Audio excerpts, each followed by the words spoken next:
boys and girls, it's Miss Fenech again. I'm going to read one more story just for today.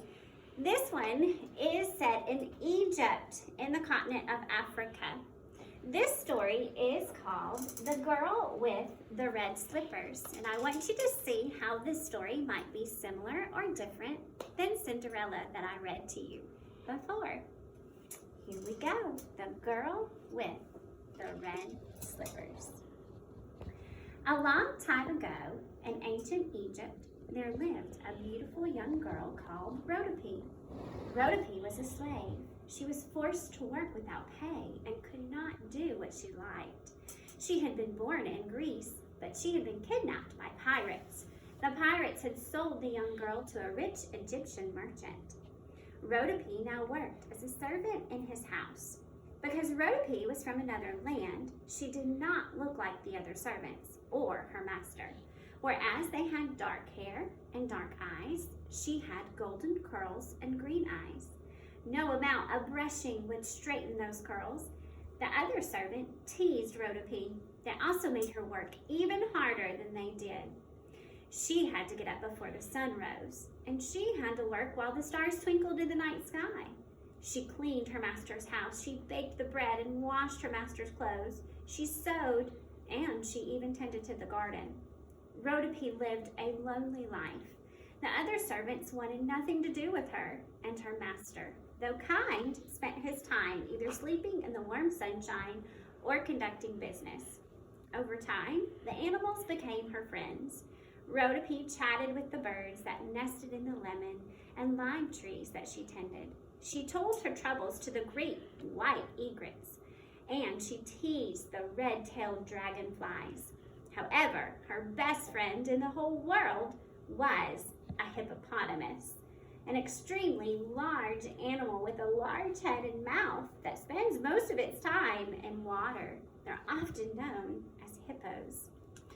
Whenever she went to the Nile River to wash her master's clothes, one particular hippo would come to the edge of the river.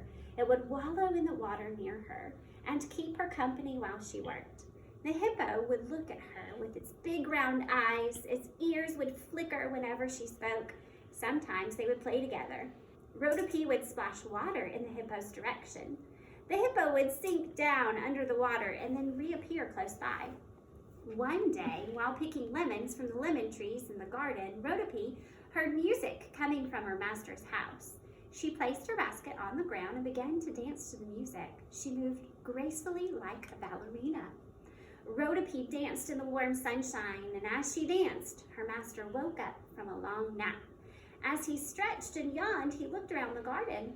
He spotted Rhodopis dancing to the music. Rhodopis moved so elegantly that her master watched her for quite some time.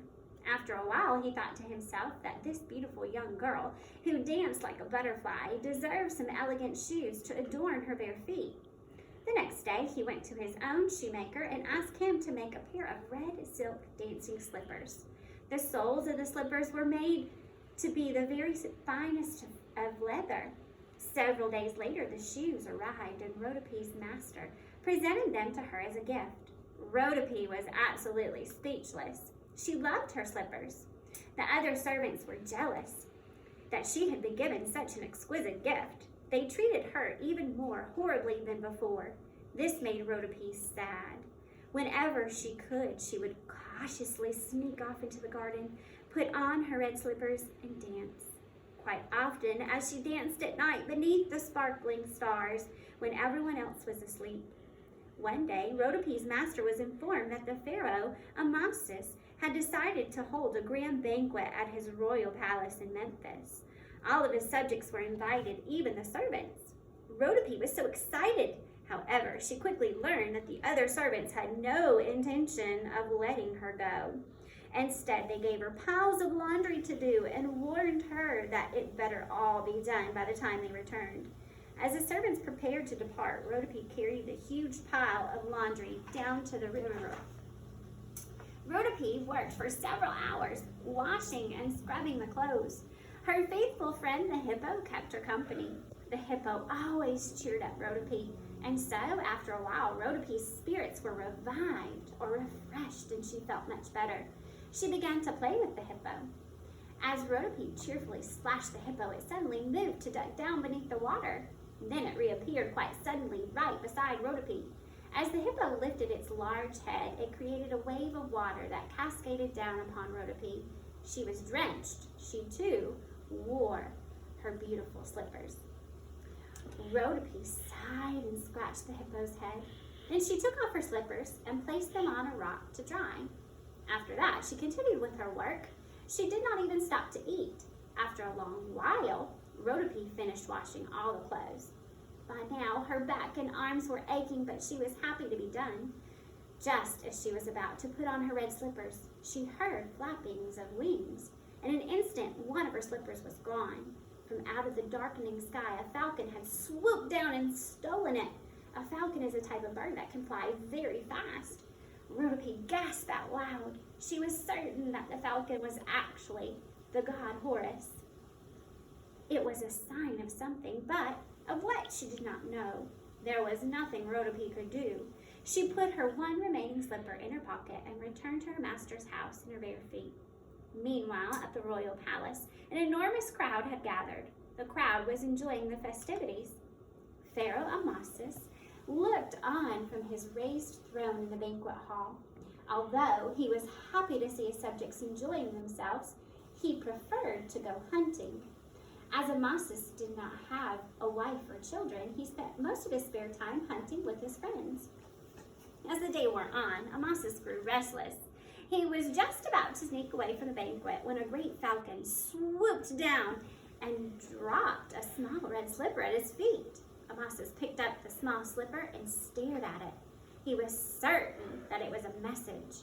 Amasis thought for a while, and then he summoned his advisors. He had decided that someone was telling him that the owner of the red slipper would be his wife.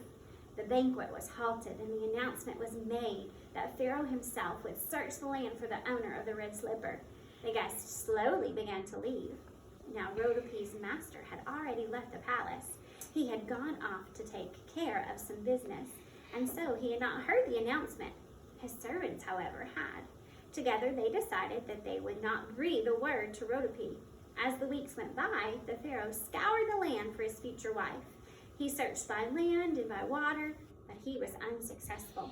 At last, his search brought him a royal barge to a region in the northern part of his kingdom. Rhodopis was washing clothes in the river as the royal barge appeared in the distance.